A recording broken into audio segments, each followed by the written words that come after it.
Hello दोस्तों, मैं सुमित कुमार। आप सभी का स्वागत है मैथ ग्लोबल स्टडी चैनल में। तो आज हम इस वीडियो में जानेंगे जो 5 फरवरी का एग्जाम हुआ है फिजिक्स का आंसर जानेंगे। टोटल 70 ऑब्जेक्टिव सबका आंसर जानेंगे। आइए तो वीडियो चालू करते हैं।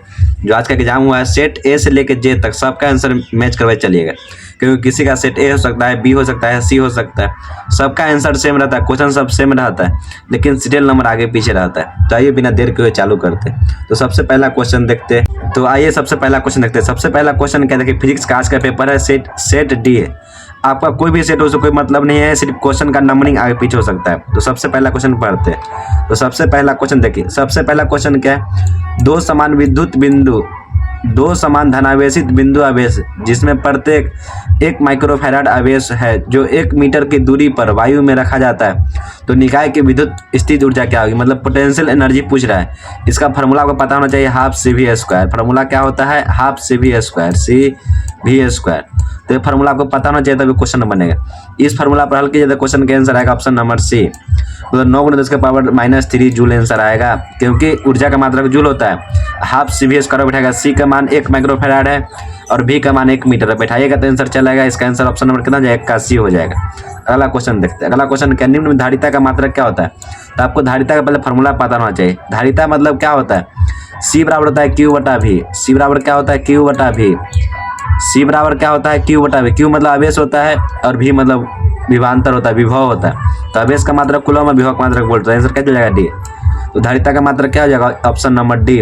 2 का क्या हो जाएगा, डी। अगला क्वेश्चन देखिए, किसी संधारित्र में धारिता निर्भर करती है। तो संधारित्र में धारिता किस पर निर्भर करती है, तो प्लेट के आवेश पर। मतलब निर्भर किस पर नहीं करती है, तो आवेश पर निर्भर नहीं करती, आकृति पर निर्भर करेगी। प्लेट का आकार कैसा ऊपर उस पर भी निर्भर करेगी। प्लेट के बीच कितना दूरी, जिसको डी से लिखते हैं, उस पर भी निर्भर करेगी। लेकिन जो ऑप्शन नंबर सी है, प्लेट का आवेश पर निर्भर नहीं करती। मतलब क्वेश्चन नंबर 3 का आंसर क्या हो जाएगा, सी। मतलब किसी संधारित्र की धारिता निर्भर नहीं करती है, तो प्लेट के आवेश पर निर्भर नहीं करती। ऑप्शन नंबर सी जो 3 का हो जाएगा। अगला क्वेश्चन देखिए, किसी आवेशित चालक के बाहरी सतह पर विद्युत क्षेत्र होता है तो क्या होता है, सतह के लंबवत होता है। हमेशा किसी चालक के जो सतह होता है इसके विद्युत क्षेत्र हमेशा इसे क्या होता है, लंबवत होता है। बात हमेशा याद रखिएगा। तो किसी आवेशित चालक के भी बाहरी सतह पर विद्युत क्षेत्र होता है, सतह के लंबवत होता है। ये क्वेश्चन देख लिए। मतलब क्वेश्चन नंबर 4 का क्या हो जाएगा, बी। क्वेश्चन नंबर 5 देखते हैं। क्वेश्चन नंबर 5 क्या है, क्वेश्चन नंबर 5 है, यदि किसी चालक को बाहरी विद्युत क्षेत्र में रखा जाए तो चालक के अंदर क्षेत्र क्या होगा। चालक के बाहरी विद्युत क्षेत्र में रखते हैं तो चालक के अंदर का क्षेत्र कैसा होगा, शून्य होता है। हमेशा याद रखिए, कोई भी चालक के अंदर विद्युत क्षेत्र का मान कितना होता है, 0। कोई भी चालक के अंदर विद्युत क्षेत्र का मान कितना होता है, 0। बात हमेशा याद रखिएगा। तो किसी चालक के बाहरी विद्युत क्षेत्र में रखा जाए तो उसके चालक का अंदर क्षेत्र क्या होगा, शून्य होगा। क्या होगा, शून्य। अगला क्वेश्चन देखिए। अगला क्वेश्चन क्या है, विपरीत चिन्ह की 2 बिंदु आवेश के लिए निम्नलिखित में कौन सा कथन सही है। तो कौन सा कथन सही है, स्थिर ऊर्जा हमेशा ऋणात्मक होता है, स्थिर ऊर्जा हमेशा धनात्मक होता है। स्थिर ऊर्जा धनात्मक ऋणात्मक दोनों हो सकता है, स्थिर ऊर्जा शून्य होता है। तो 2 बिंदु आवेश के लिए हमेशा स्थिर ऊर्जा ऋणात्मक होता है। हमेशा याद रखिएगा, 2 बिंदु आवेश के लिए हमेशा स्थिर ऊर्जा क्या होता है, ऋणात्मक होता है। हमेशा ऑप्शन नंबर कितना लगेगा, 6 का ए। अगला क्वेश्चन देखते हैं। अगला क्वेश्चन क्या है, गॉस का नियम Q बराबर एप्सिलॉन नॉट। Q/ε0 क्या होता है, गॉस का नियम। फाई बराबर क्या होता है, Q/ε0 क्या है, गॉस का प्रमेय है। तो बंद सतह से गुजरने वाले विद्युत फ्लक्स क्या होता है, शून्य। गॉस के यदि बंद सतह के भीतर फ्लक्स का मान क्या होता है, 0। ये बात हमेशा याद रखिएगा। बंद सतह के अंदर विद्युत फ्लक्स का मान कितना होता है, 0। तो ऑप्शन नंबर क्या चलेगा, सी। 7 का क्या हो जाएगा, सी। गॉस का वाला क्या आंसर चलेगा, सी। अगला क्वेश्चन देखिए। अगला क्वेश्चन क्या है, किलोवाट घंटा किसका मात्रक ऊर्जा का। इससे कोई बहुत इस बार आसान क्वेश्चन आया है एग्जाम में। किलोवाट घंटा किसका मात्रक ऊर्जा का। आपका ऐसा नंबरिंग मिलवाते रहिएगा। आप 8 नंबर मान लीजिए, 10 नंबर हो सकता है, 50 नंबर हो सकता है, तो नंबरिंग आप मिलवाते रहिएगा। अगला क्वेश्चन देखते हैं, निम्न में कौन नियम ऊर्जा संरक्षण के सिद्धांत पर आधारित है। तो लेंज का नियम किसका नियम है, तो लेंज का नियम क्या, ऊर्जा संरक्षण धारी पर क्या सिद्धांत। मतलब ऊर्जा संरक्षण का नियम कौन पालन करता है, लेंज का नियम। समझे कि ना, ये बात हमेशा आप याद रखिएगा। अगला देखते हैं, जब किसी एमीटर को शंट किया जाता है तो उसकी माप क्या होती है, घट जाती है। उसकी माप क्या हो जाती है, बढ़ जाती है। क्या होती है, बढ़ जाती है। जब किसी एमीटर को शंट क्या होता है, गैल्वेनोमीटर के समांतर क्रम में यदि एक प्रतिरोध को जोड़ते हैं तो उसी प्रतिरोध को शंट कहते हैं। तो एमीटर में शंट किया था तो शंट का माप क्या होता है, बढ़ता है। तो 10 का क्या हो जाएगा, क्या होता है आंसर, बढ़ जाता है। अगला क्वेश्चन देखते हैं, चुंबकशीलता का विमीय सूत्र क्या होता है। तो इसका आंसर याद कर लीजिएगा, μ0/4π। μ0/4π। μ0 का क्या निकालना है, चुंबकशीलता निकालना है। तो चुंबकशीलता का विमीय सूत्र क्या होता है, mLT - A-2। ऑप्शन नंबर क्या चल जाएगा, ए। 11 का आंसर क्या हो जाएगा, ए। अगला क्वेश्चन देख, म्यू नोट बटा एप्सिलॉन नोट किसका मात्रक होता है? न्यूटन कूलॉम का। म्यू नोट बटा एप्सिलॉन नोट किसका मात्रक होता है? तो न्यूटन कूलॉम का। इसका आंसर याद कर लीजिएगा। 12 का आंसर चल जाएगा बी का आंसर सही। आप आंसर मिलवा चलेगा, आपको नंबरिंग आगे पीछे हो सकता है। तो 12 का आंसर क्या हो जाएगा? Newton Coulomb. अगला क्वेश्चन देखिए। अगला क्वेश्चन क्या है? यदि किसी जल कुंडली गैल्वेनोमीटर में फेरे की संख्या बढ़ा दी जाए तो उसकी सुग्राहिता माने संवेदनशीलता क्या होती है? बढ़ जाती है। यदि कुछ जल कुंडली में गैल्वेनोमीटर की फेरों की संख्या क्या होती है? बढ़ा दी जाती है तो क्या होती है? बढ़ जाती है। उसकी सुग्राहिता सेंसिटिविटी क्या होती है? बढ़ जाती है। इसको आंसर क्या याद कर लीजिएगा। आंसर नंबर क्या हो जाएगा? ए। 13 का आंसर क्या हो जाएगा? ए। अगला क्वेश्चन देखिए। उदासीन बिंदु के लिए बी बराबर बी एच होता है। आंसर क्या चल जाएगा? बी। 14 का आंसर क्या हो जाएगा? बी। तो उदासीन बिंदु पर क्या होता है? बी बराबर बी एच होता है। अगला क्वेश्चन देखिए। अगला क्वेश्चन क्या है? यदि किसी प्रत्यावर्ती शिखर मान मतलब आई नोट, शिखर मान मतलब क्या? इसको क्या चीज लिखते हैं? आई नोट। तो आई नोट का मान कितना है? 10 एम्पियर है। इसका वर्ग माध्यम मूल मान निकलना है, मतलब ई आर एम एस निकलना है। ई आर एम एस क्या करना है? निकलना है। तो इसका फार्मूला क्या होता है? म्यू आई नोट बटा √2। तो इसका मान हल कीजिए तो आंसर आएगा 7.07 एम्पियर आएगा। इसका आंसर निकाल लीजिएगा। आई नोट बटा √2 का आंसर आंसर चला गया। आंसर आप निकाल लीजिएगा, बहुत आसान है। तो क्वेश्चन नंबर 15 का आंसर क्या चल जाएगा? बी। पहला क्वेश्चन देखिए। शुद्ध विद्युत प्रेरकीय परिपथ में शक्ति गुणांक क्या होता है? शक्ति गुणांक का मान क्या होता है? cos फाई का मान पूछ रहा है। शक्ति गुणांक मतलब क्या होता है? cos phi. तो cos फाई का मान इसमें इसके लिए कितना होता है? cos फाई का मान इसमें 90 डिग्री होता है। 90 डिग्री एंगल बनता है तो cos 90 का कितना? 0। तो आंसर क्या चल जाएगा? 0। 16 का आंसर क्या हो जाएगा? 16 का आंसर हो जाएगा ए। सबका आंसर सही एक्यूरेट मिलवा चलेगा, एकदम कॉन्सेप्ट के साथ बता रहे हैं। अगला देखिए। क्वेश्चन नंबर 17 क्या है? क्वेश्चन नंबर 17 केवल धारिता युक्त प्रत्यावर्ती धारा, केवल धारिता युक्त प्रत्यावर्ती धारा परिपथ में धारा एवं वोल्टेज के बीच कलांतर कितना होता है? तो 90 डिग्री कलांतर होता है। पूछ रहा है केवल धारिता, धारिता मतलब होता है कैपेसिटेंस को प्रत्यावर्ती मतलब एसी करंट के लिए धारा एवं वोल्टेज के बीच कलांतर कितना होता है? मतलब धारा करंट और वोल्टेज दोनों के बीच कितना डिग्री एंगल बनता है? तो 90 डिग्री क्या होता है? एंगल बनता है। बात क्या याद कर लीजिएगा। तो 17 का आंसर क्या हो जाएगा? बी। अगला क्वेश्चन देखते हैं। अनुनाद में स्थित एल परिपथ की आवृत्ति कैसे होती है? फार्मूला इसका याद कर लीजिएगा। 1/2 पाई √1/√LC होता है। इसका आंसर क्या याद कर लीजिएगा। 18 का क्या हो जाएगा? Option number A. 18 का ऑप्शन नंबर ए। अगला क्वेश्चन देखते हैं। एक ऊंचाई ट्रांसफर कि द्वितीय कुंडली में धारा का मान प्राथमिक कुंडली की तुलना में होती है क्या होती है? कम होती है। जो द्वितीय कुंडली होता है इसमें 2 कुंडली होता है, प्राइमरी और सेकेंडरी कुंडली होता है। तो जो द्वितीय का मान होता है पहला से क्या होता है? कम होता है। आंसर क्या चल जाएगा? ए। 19 का आंसर क्या हो जाएगा? ए। अगला क्वेश्चन देखिए। सबका आंसर मिल चलिएगा। उत्तल दर्पण से प्रतिबिंब सदैव बनता है। उत्तल दर्पण से प्रतिबिंब सदैव कहाँ बनता है? तो ध्रुव और फोकस के बीच। बहुत आसान क्वेश्चन पूछ दिया। आंसर क्या हो जाएगा? सी। तो उत्तल दर्पण में प्रतिबिंब सदैव बनता है कहाँ? ध्रुव और फोकस के बीच। अगला क्वेश्चन देखिए। अगला क्वेश्चन क्या है? यदि किसी माध्यम से निर्वात में संपूर्ण आंतरिक परिवर्तन के लिए क्रांति 29 डिग्री है तो माध्यम में प्रकाश का वेग क्या होगा? इसको पहले फार्मूला को पता होना चाहिए, तभी क्वेश्चन क्या कर सकते हैं? हल कर सकते हैं। इसको हल कीजिएगा तो क्या आएगा? 1.5 × 10⁻⁸ मीटर पर सेकंड। क्वेश्चन को हल किए इसलिए आपको सिर्फ डिटेक्ट बता दिए, जिससे समय कम लगे। तो क्वेश्चन को हल करने पर आंसर कितना है? 1.5 × 10⁸ मीटर पर सेकंड। अगला क्वेश्चन देखिए। 2 आवेश के बीच की दूरी आधी कर दी जाए तो एक आवेश में को भी आधा कर दिया जाए तो दोनों के बीच लगने वाला बल को पहले की अपेक्षा क्या होगा? देखिए आंसर गलत मारा हुआ। कभी भी बल को आधा किया जाता है इसका 4 गुना हो जाता है। कितना हो जाता है? 4 गुना, 2 गुना हो जाता है। कभी भी दूरी को क्या किया? आधा किया जाता है तो कितना आंसर कितना होता है? उसका बल लगने वाला बल कितना? 2f हो जाता है। 2 गुना हो जाता है। कितना हो जाता है? 2 गुना। इसका आंसर क्या याद कर लीजिएगा। 2 आवेश के बीच की दूरी को आधी कर दिया तो उसको लगने वाला बल क्या होगा? 2 गुना हो जाएगा। कितना हो जाएगा? 2 गुना हो जाएगा। अगला क्वेश्चन देखिए। एक इलेक्ट्रॉन के विभवांतर भी है तो अधीन विराम में त्वरित करने पर इसकी चाल क्या होगी? तो इसकी चाल क्या होती है? यदि इलेक्ट्रॉन का विभवांतर भी है तो इसमें अधीन विराम के त्वरित करने पर इसकी चाल क्या होगी? 2 गुना बढ़ जाती है। मतलब उसके स्क्वायर वर्ग का क्या होती है? बढ़ जाती है। तो v स्क्वायर के समानुपाती हो जाती है। इसका आंसर क्या याद कर लीजिएगा। 23 का आंसर डी हो जाएगा। अगला क्वेश्चन पढ़ते हैं।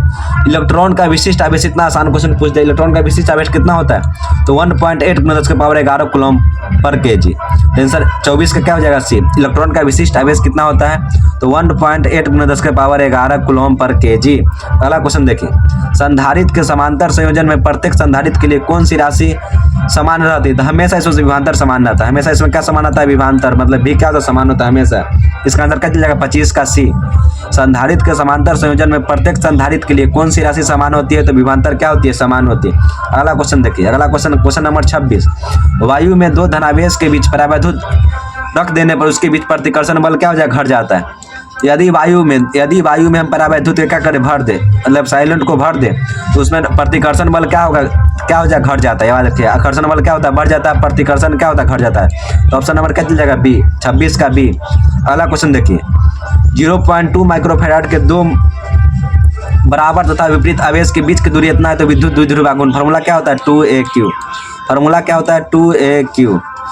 2A का मान दिया हुआ है 3 मीटर और Q का मान दिया है 0.2 मीटर। इसको हल कीजिएगा, इसको माइक्रो कूलम में, इसको कूलम में चेंज कीजिएगा 10 के पावर -6 से गुना करके हल कीजिएगा। आंसर कितना चलेगा, 6 × 10 के पावर -8 कूलम। 0.2 इसका फार्मूला होता है 2AQ। P बराबर विद्युत द्विध्रुव आघूर्ण को P लिखते हैं। P का फार्मूला क्या होता है, 2AQ। 2A का मान दिया है 3 और Q का मान दिया 0.2। दोनों का हल कीजिएगा, एक माइक्रो कूलम में, इसको कूलम में चेंज कर लीजिएगा 10 के पावर -6 से क्या करके गुना करके, तो इसका आंसर आपका क्या आपका निकल जाएगा। क्वेश्चन नंबर 27 का क्या चल जाएगा, 27 का भी 6 × 10 के power -8 coulomb per meter. Question number 30 देखते हैं, क्वेश्चन नंबर 28, सॉरी 30 नहीं 28। क्वेश्चन नंबर 28 का, यदि बंद पृष्ठ के भीतर n वैद्युत द्विध्रुव स्थित है तो बंद पृष्ठ में निर्गत कुल वैद्युत फ्लक्स क्या हुआ। अब बोलिएगा ऑप्शन ए हो सकता है, QY नहीं, इसका 2 गुना होता है, 2QY नोट होता है। ऑप्शन क्या चलेगा, बी। सिर्फ गॉस के परिमेय के लिए पूछता तो QY नोट हो जाता है, लेकिन इसको पूछा कुल पूछा n गुना है तो कितना हो जाएगा, 2QY नोट। 28 का क्या हो जाएगा, बी। अगला क्वेश्चन देखिए, समान आयाम एवं समान तरंग दैर्ध्य की 2 प्रकाश तरंग अध्यारोपित की जाती है तो परिणामी तरंग का आयाम महत्तम होगा, तब उसके बीच कलांतर कितना होगा। तो कलांतर जब 0 डिग्री होगा तब महत्तम होगा। मतलब सबसे अधिक, जैसे यहाँ देखिए cos 0 का मान कितना होता है, 1। cos 0 का मान कितना होता है, 1। तो 1 कब होगा, जब 0 का मान कलांतर कितना होगा, एंगल कितना हो, 0 डिग्री। तो आंसर क्या चल जाएगा, 29 का ए। अगला क्वेश्चन देखते हैं। अगला क्वेश्चन जो बहुत आसान है, ध्रुवित प्रकाश में कंपन तल एवं ध्रुवण तल के बीच कोण कितना होता है, कंपन और ध्रुवण तल के बीच कोण कितना होता है, 90 डिग्री का होता है। कितना होता है, 90 डिग्री का। इसका आंसर याद कर लीजिए, क्वेश्चन नंबर 30 का आंसर क्या हो जाएगा, सी। अगला क्वेश्चन देखिए, निम्न में कौन सी वैद्युत चुंबकीय तरंग है, अल्फा किरण, गामा किरण, अवरक्त किरण, एक्सरे किरण। तो कौन सा किरण है, गामा किरण तो विद्युत चुंबकीय तरंग है, अवरक्त किरण विद्युत चुंबकीय तरंग, एक्सरे भी विद्युत चुंबकीय तरंग, लेकिन अल्फा किरण क्या है, विद्युत चुंबकीय तरंग नहीं है। आंसर नंबर क्या हो जाएगा, 31 का है, अल्फा किरण विद्युत चुंबकीय तरंग नहीं है। अगला क्वेश्चन देखिए, किसी द्रव्यमान माध्यम में, किसी द्रव्यात्मक माध्यम में विद्युत चुंबकीय तरंग की चाल निर्भर नहीं करती, किस पर निर्भर नहीं करती है, तो उसकी तीव्रता पर क्या निर्भर नहीं करती है, मतलब इंटेंसिटी पर क्या निर्भर नहीं करती। किसी द्रव्यात्मक माध्यम में विद्युत चुंबकीय तरंग का चाल निर्भर नहीं करती, किस पर, उसकी तीव्रता पर निर्भर नहीं करती। मतलब 32 का क्या हो जाएगा, सी। सब अपना अपना आंसर क्या मिल बताते चलिए। अगला क्वेश्चन देखते हैं, प्रकाश विद्युत उत्सर्जन की घटना में आपतित प्रकाश की तीव्रता बढ़ाने पर प्रकाश वैद्युत धारा क्या होती है, बढ़ जाती है। क्या होती है, बढ़ जाती है। मतलब प्रकाश विद्युत उत्सर्जन की घटना में आपतित प्रकाश की तीव्रता बढ़ाने से क्या होती है, प्रकाश विद्युत धारा के मान क्या होती है, बढ़ती है। 33 का आंसर क्या हो जाएगा, ए। अगला क्वेश्चन पढ़ते हैं, किसी गतिमान कण के संबंध में डी ब्रोगली तरंग का तरंग दैर्ध्य निर्भर नहीं करता, आवेश पर निर्भर नहीं करता है। बहुत आसान क्वेश्चन है जो हम वीडियो अपना बता चुके। ऑप्शन नंबर क्या हो जाएगा, बी। किसी गतिमान कण के संबंध में डी ब्रोगली तरंग का तरंग दैर्ध्य निर्भर नहीं करता, किस पर, आवेश पर निर्भर नहीं करता। अगला क्वेश्चन देखिए, फोटोन का गतिज ऊर्जा का फार्मूला क्या होता है। आप लोग फार्मूला पढ़ाते हैं c/λ। फार्मूला क्या पढ़ाते हैं, c/λ। यदि इसको चेंज किया तो क्या आएगा, hv/c²। इसका आंसर ए नंबर नहीं, आंसर क्या हो जाएगा, बी। इसका आंसर क्या हो जाएगा, भी। फोटोन ऊर्जा के लिए गतिज द्रव्यमान का सूत्र क्या होता है, hv/c²। 35 का क्या हो जाएगा, बी। अगला क्वेश्चन देखते हैं, यदि समान फोकस दूरी f के दो अभिसारी लेंस एक दूसरे के संपर्क में रखे तो संयोजी की फोकस दूरी क्या हो, 2 गुना हो जाए। 2 को रखेंगे तो 2 इसमें क्या जुड़ जाता है, 2f हो जाएगा। आंसर सही मारा हुआ है 2f। ऑप्शन क्या हो जाएगा, बी। जब 2 समान दूरी f को 2 आभासी लेंस एक दूसरे के संपर्क में रखे तो क्या जुड़ जाती है, तो यानी 2f हो जाएगी। अगला क्वेश्चन देखते हैं। अगला क्वेश्चन क्या है, अगला क्वेश्चन जो बहुत आसान है। अगला क्वेश्चन देखिए, अगला क्वेश्चन क्या है, एक उत्तल लेंस की क्षमता 2 डायोप्टर, फोकस दूरी क्या होगी, p बराबर क्या होता है, 1/f। p बराबर क्या होता है, 1/f। ये फार्मूला से आप क्या कीजिए, हल कर लीजिए। p बराबर 1/f, f का मान दिया हुआ है, मतलब p का मान दिया 2 डायोप्टर, f का मान निकालना है। हल कीजिए, आंसर क्या चलेगा, आंसर सेंटीमीटर उसको चेंज कर लीजिएगा, 100/p कर लीजिए, 100/f कर लीजिए। 100 क्या कीजिए, f का मान 2 है, सॉरी p का मान 2 है तो 50 मतलब कट जाएगा, मतलब f का कितना होगा, 50 सेंटीमीटर। इसका आंसर क्या याद कर लीजिएगा, p बराबर 1/f होता है, सेंटीमीटर में 100/f होता है, तो क्षमता 2 है तो 2 से 100 कटेगा 50 मतलब आंसर क्या 50 सेंटीमीटर। 37 का आंसर बी। अगला क्वेश्चन देखिए, निम्नलिखित में कौन सी रंगीन विपथन को कम करने के लिए लेंस का उपयोग किया जाता है। तो किस कौन लेंस का उपयोग किया जाता है, तो हमेशा जो रंगीन बीमारी होता है विपतन करने किसका बेलनाकार लेंस का उपयोग किया जाता है। जब भी कलरलेस बीमारी होता है उसमें किसका उपयोग किया जाता है, तो बेलनाकार लेंस का उपयोग किया जाता है, सिलेंड्रिकल लेंस का उपयोग किया जाता है। क्वेश्चन नंबर 39 पढ़िए। एक उत्तल लेंस को किसी द्रव्य में डुबाया जाता है तो उसका वर्तनांक लेंस के पदार्थ के वर्तनांक के बराबर होती है, उसकी फोकस दूरी अनंत हो जाती है। यदि उत्तल लेंस को हम पानी में डुबाएंगे, द्रव में क्या करेंगे, डुबाएंगे, तो उसकी फोकस दूरी क्या होती है, अनंत हो जाती है। हमेशा बात याद रखिएगा। 39 का क्या हो जाएगा, बी।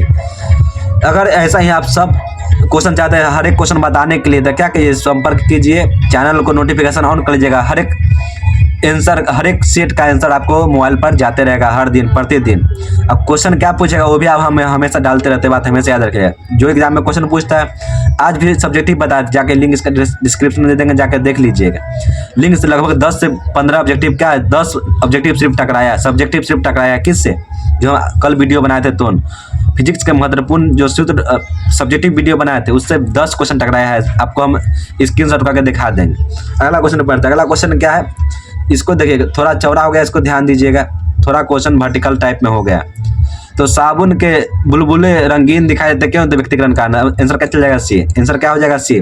तो साबुन के बुलबुले रंगीन क्यों दिखाई देते, व्यतिकरण के कारण क्या होते, दिखाई देते। अगला क्वेश्चन पढ़िए। निम्नलिखित में ध्रुवित नहीं किया जा सकता है। ध्रुवित किसे नहीं किया जाता है, तो ध्वनि तरंग को। ध से ध्रुवित, ध से ध्वनि तरंग। तो ध्रुवित किसे नहीं किया जा सकता है, ध्वनि तरंग को क्या ध्रुवित नहीं किया जा सकता। इसका आंसर क्या चल जाएगा, 41 का आंसर क्या हो जाएगा, मतलब ध्रुवित तरंग को ध्वनि तरंग मतलब उसको ध्रुवित नहीं कर सकते, ध्वनि तरंग क्या कर सकते, ध्रुवित नहीं कर सकते। क्वेश्चन नंबर 42 पढ़िए। क्वेश्चन नंबर 42 क्या है, एक व्यक्ति 2 डायोप्टर क्षमता का चश्मा लेंस का प्रयोग करता है तो उसकी दृष्टि दोष क्या होगी। यदि 2 डायोप्टर चश्मा का प्रयोग करता है तो उसमें कौन लेंस का उपयोग करता है, उसको दूरदृष्टि होगा, तब ना 2 डायोप्टर का लेंस का उपयोग कर रहा है। तो 2 डायोप्टर का लेंस का उपयोग करेगा, उसमें कौन दृष्टि दोष होगा, दूरदृष्टि दोष होगा। क्वेश्चन नंबर 42 का क्या हो जाएगा, बी। क्वेश्चन नंबर अगला पढ़िए। थोड़ा इसको ध्यान दीजिएगा, थोड़ा सा तिरछा हो गया है, एडजस्ट आप लोग कर लीजिएगा।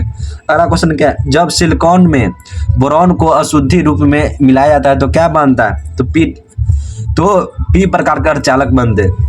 कल के हम वीडियो में बता चुके हैं, से कल ना आज डाले थे सुबह पहर, उसमें क्या बताए थे, पी टाइप अर्धचालक क्या होता है और एन टाइप अर्धचालक क्या होता है। पी टाइप में 5 संयोजक होता है, 5 तत्व मिलाते हैं, और एन टाइप में 3 संयोजक होता है, जिसमें 5 तत्व में बोरॉन भी आता है। बात क्या याद कर लीजिएगा। आंसर क्या हो जाएगा, पी टाइप अर्धचालक। अगला क्वेश्चन देखिए। अगला क्वेश्चन क्या है, एन प्रकार, आंसर क्या हो जाएगा, बी।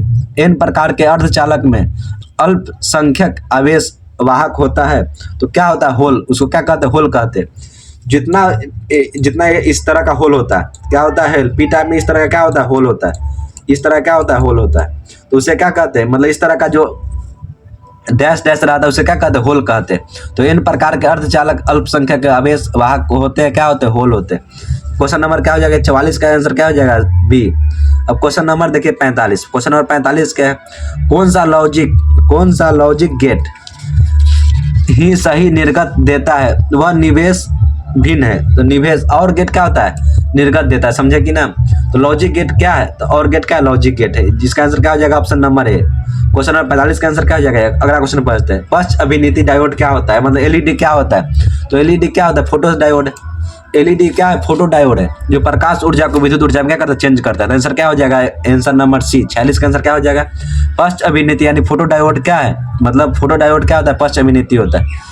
फोटो डायोड होता है क्या है, जो प्रकाश को क्या करता है, विद्युत एनर्जी में क्या करता है, चेंज करता है। तो 46 का क्या हो जाएगा, बी। अगला था एंड के लिए विलियन व्यंजक होता है, तो ए बी के ऊपर बार रहता है, बराबर वाई होता है। ए बी क्या है, इनपुट, और वाई क्या है, आउटपुट। तो ए बी के ऊपर बार लग जाएगा और वाई हो जाएगा। सिर्फ एंड के लिए पूछता है तो ए बी, सिर्फ ए बी बराबर वाई हो जाता है। ए डॉट बी बराबर क्या आता है, वाई। तो 47 का ए होगा। अगला क्वेश्चन देखिए। अगला क्वेश्चन क्या है, यदि फाइबर ऑप्टिकल संचार में किस प्रकार की तरंग में उपकरण किया जाता है, तो विद्युत चुम्बकीय तरंग का क्या है, तो उपकरण क्या आता है।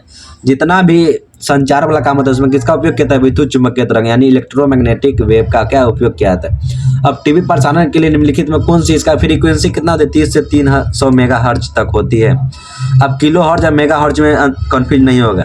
तो क्या होता है, 3 से 30 से, आंसर क्या हो जाएगा, 30 से 30, आंसर हो जाएगा 30 से 300 किलो मेगा हर्ट्ज तक क्या हो जाएगा, इसका आंसर हो जाएगा। अब अगला क्वेश्चन देखिए, आंसर क्या चल जाएगा टीवी वाला के लिए, ऑप्शन नंबर सी। अगला क्वेश्चन देखते हैं। अगला क्वेश्चन क्या है, एक ही तत्व के समस्थानिक मतलब क्या होता है, समस्थानिक मतलब आइसोटोप की जिसमें न्यूट्रॉन की संख्या बराबर। आइसोटॉप तत्व किसे कहते हैं जिसमें न्यूट्रॉन की संख्या क्या हो, बराबर हो। अगला क्वेश्चन देखिए, निम्न में कौन रेडियोधर्मी क्षय का प्रकार नहीं है, मतलब रेडियोधर्मी क्षय नहीं है।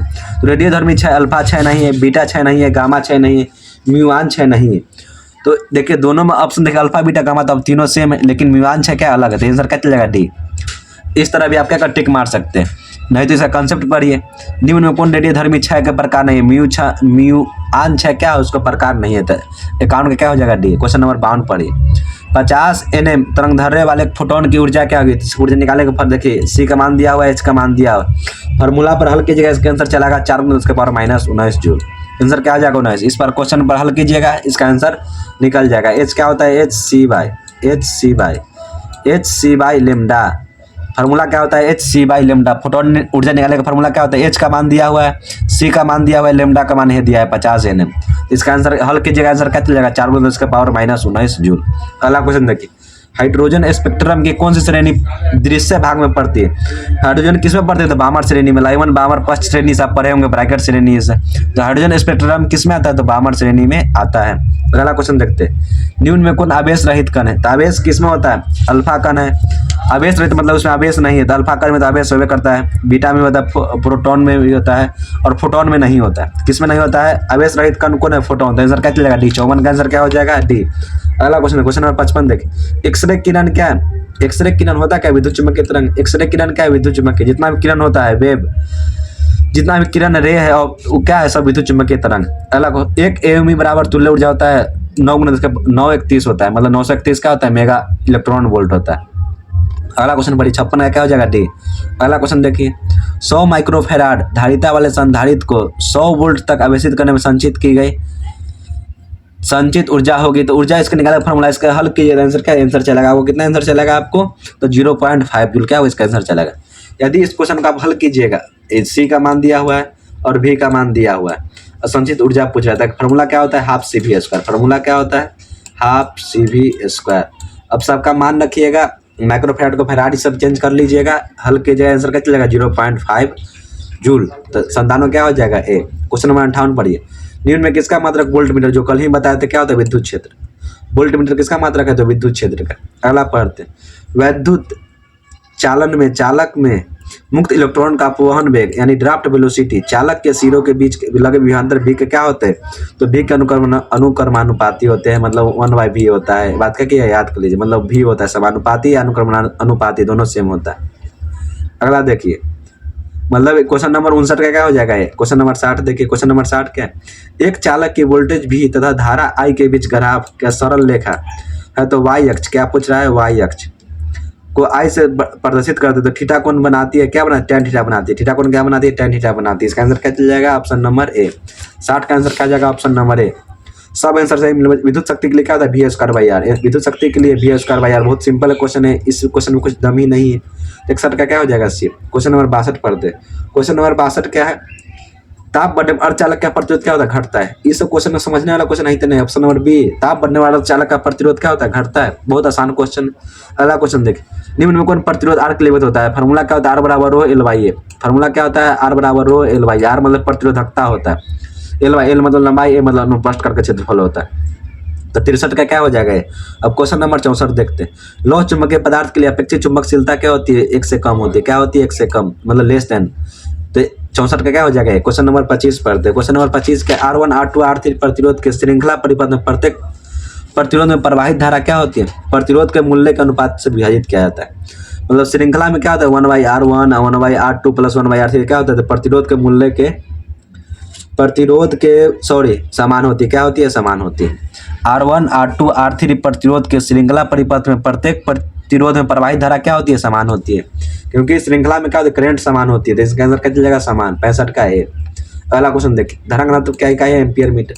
धारा घनत्व का फार्मूला क्या होता है, I/A। I मतलब करंट, I मतलब इसका एरिया। फार्मूला क्या होता है, I/A। तो धारा घनत्व का फार्मूला क्या है, करंट का मात्रक एम्पियर होता है और क्षेत्रफल का मात्रक मीटर स्क्वायर होता है। एम्पियर मीटर, इसका क्या आंसर हो गया। तो धारा घनत्व को J से लिखते हैं, तो J = I/A होता है। बात क्या है, आंसर याद कर लीजिए। तो 66 का क्या हो जाएगा, C। क्वेश्चन नंबर देखिए, कुछ खत्म होने वाला है, कुछ और क्वेश्चन बच गए। यदि किसी चालक की लंबाई को 2 गुना कर दिया जाए और उसके ऊपर लगाए गए विभवांतर को स्थिर रख दिया जाए, तो इलेक्ट्रॉन पर अपवहन वेग क्या होगा, समान होगा। हमेशा इलेक्ट्रॉन पर अपवहन में क्या होता है, समान, दो गुना करने पर क्या होता है, समान होता है, बात याद रखिएगा। धारा वाहन करने वाले परिनालिका के अंदर चुंबक क्षेत्र की दिशा होती है, क्या होती है, अक्ष के लंबवत होती है। हमेशा क्या होती है, जो परिनालिका होता है सोलिनॉइड, उसमें चुंबक क्षेत्र की दिशा क्या होती है, अक्ष के क्या होती है, हमेशा लंबवत होती है, परपेंडिकुलर क्या होती है। जो सोलिनॉइड होता है उसकी क्या होती है, हमेशा लंबवत होती है। क्वेश्चन नंबर 68 कंप्लीट होगा। 68 का क्या हो गया, सी। क्वेश्चन नंबर 69 देखिए, निम्न में कौन सा उपकरण विद्युत चुम्बकीय प्रेरण के सिद्धांत पर, विद्युत चुम्बकीय प्रेरण के सिद्धांत पर कौन काम करती है, जनरेटर क्या काम करती है, विद्युत जनरेटर क्या करती है, विद्युत चुम्बकीय प्रेरण के सिद्धांत पर क्या करती है, काम करती है।